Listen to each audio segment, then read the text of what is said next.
अस्सलाम वालेकुम everyone, welcome back. आज हम बनाने वाले हैं बहुत ही आसान तरीके से सेब का मुरब्बा, जो कि हमारी नानी दादियाँ बनाती थी। एकदम उसी स्टाइल में बनाएंगे, बग़ैर किसी चीज़ को मुश्किल बनाए हुए। सबसे पहले आपने अपने फ्रेश एप्पल ले लेने हैं। एप्पल आप अपनी मर्ज़ी से ले सकती हैं। मैं आधा किलो एप्पल का इस्तेमाल करूँगी। एप्पल के ऊपर से आपने क्या करना है, छिलका पहले उतार लेना है। छिलका आपने ज़्यादा मोटा नहीं उतारना, पतला पतला जो ऊपर से छिलका होता है वो उतार लें। और उसके बाद आप सेब को आप एक प्लेट पे रखना स्टार्ट कर दें। ये जो मैं मुरब्बा आपको बनाना सिखाऊंगी, ये मेरी नानी की रेसिपी है और ये बिल्कुल ही सिंपल तरीके से बनाऊंगी, बग़ैर किसी चीज़ को मुश्किल बनाए हुए और बग़ैर किसी चीज़ को ट्रिकी बनाए हुए। आपने क्या करना है, सेब छीलने के बाद इसके 4 पीस कर लेने हैं। 4 पीस आपने करने हैं और उसके बाद जो सेब के दरमियानी हिस्सा होता है, जिसमें बीज होता है या जो पार्ट सख्त होता है उसका, वो आपने अलहदा कर लेना है, क्योंकि वो जो चीज़ें पकने से भी नरम नहीं पड़ती है। इसलिए हमने जो है दरमियान वाला पार्ट निकाल लेना है और इसको बहुत थोड़ा सा लाइटली सा कट करना है। ये नहीं कि आप आधा सेब ही इसके साथ लेके जा रही हैं और सेब को वेस्ट करेंगे, ऐसे नहीं है। आप मेरे हाथों की मूवमेंट पे गौर कीजिएगा, जिस तरह से मैं कटिंग कर रही हूँ, जिस तरह से मैं इसके इनर पार्ट निकाल रही हूँ, उस चीज़ को फोकस कीजिए। इसी तरह तकरीबन मैंने अपना आधा किलो सेब को सेम इसी स्टाइल में कट कर लेना है। कट करने के बाद हम इसके साथ जो नेक्स्ट प्रोसेस करेंगे वो मैं आपके साथ शेयर करूँगी। यहाँ पर मैं पहले आपको ये कट करके दिखा दूँ। कुछ लोग बिल्कुल ही न्यू होते हैं, उनको थोड़ा सा तफसील में बताना पड़ता है। अब आपने एक जो है ढक्कन वाली कढ़ाई ले लेनी है या देगची ले लेनी है। उसमें 2 प्याली के करीब आपने डालना है पानी। ये सिर्फ आधा किलो सेब के लिए मैं बता रही हूँ।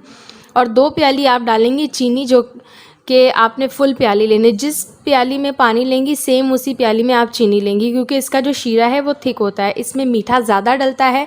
ये हम खुद से नहीं डाल रहे हैं, ये जो है हमारी पुरानी रिवायती रेसिपी है, सेम उसी स्टाइल में बना रही हूँ।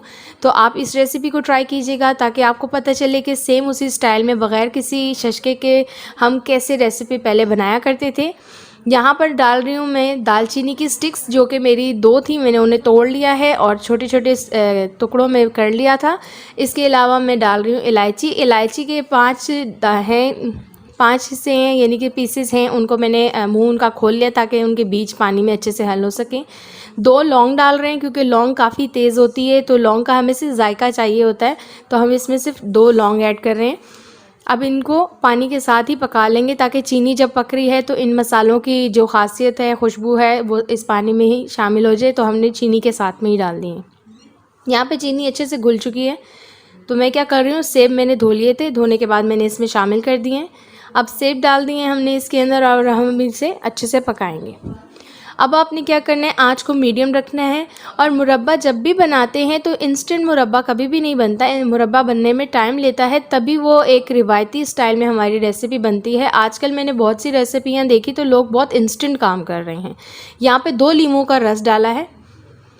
2 लीमू का रस आपने डालना है, क्योंकि मुरब्बे में ये चीज़ें डलती हैं। यहाँ पर अब आपने क्या करना है, इसे मज़ीद आप पकाएंगी और इसे तकरीबन हम 1 घंटा पकाते हैं, तब जाके ये असल मुरब्बा बनता है। कभी भी 15 मिनट 20 मिनट में मुरब्बा तैयार नहीं होता। मुरब्बा जो होता है काफ़ी टाइम लेता है, तो जितना आप कम आंच करके पकाएंगी उतना ही टेस्टी मुरब्बा बनने वाला है। तो मैंने इसे कवर कर दिया है अच्छे से और यहाँ पर इसको अच्छे से खौल आ चुकी है। यहाँ पर तकरीबन मेरे जो सेब हैं वो गल चुके हैं। अब मैं इसमें क्या करूँगी, इसमें डाल दूँगी फूड कलर। और फूड कलर मैंने खौल आने के बाद डाला है, उससे पहले मैंने ऐड नहीं किया। टाइमिंग चेक कीजिएगा, क्योंकि टाइमिंग से बहुत फ़र्क पड़ता है कि कौन सी चीज़ किस टाइम पे डल रही है, उस चीज़ का उतना ही टेस्ट और उतना ही जो है इफ़ेक्टिव होती है। तो आपने टाइमिंग को ख़ास ख्याल रखना है। अब देखिए मैं अब इसे मिक्स कर दूँगी ताकि इन सब में कलर अच्छा सा आ जाए।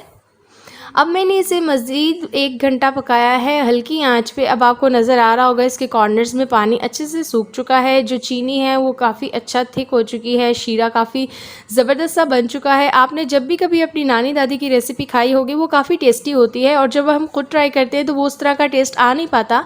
वो इसलिए भी होता है क्योंकि हम लोग आजकल गलत रेसिपियाँ ट्राई करते हैं और सही रेसिपी को इग्नोर कर देते हैं।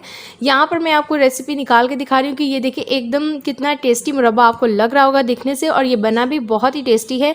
चैनल पे न्यू है तो सब्सक्राइब कीजिएगा, ताकि जैसे ही आप सब्सक्राइब करें और मैं वीडियो डालूं आपको मज़े की और आसान हमारी ट्रेडिशनल रेसिपीज़ देखने को मिलें। तो रेसिपी आप मिस ना कीजिएगा, बेल आइकन को दबाएं ताकि जैसी रेसिपी अपलोड हो आपको नोटिफिकेशन आ जाए। यहाँ पर आपको मुरब्बा निकाल के ज़रूर दिखाऊंगी कि ये कितना नरम बना है और कितना टेस्टी है। चम्मच की मदद से इसे कट करके मैं आपको ज़रूर दिखाने वाली हूँ। लीजिए, हमारा मुरब्बा एकदम तैयार है। ठंडा करके खाएं या गरम, इसे दोनों तरह से खा सकते हैं। आप अपना बनाएं और एंजॉय करें। Thanks for watching. अल्लाह हाफ़िज़।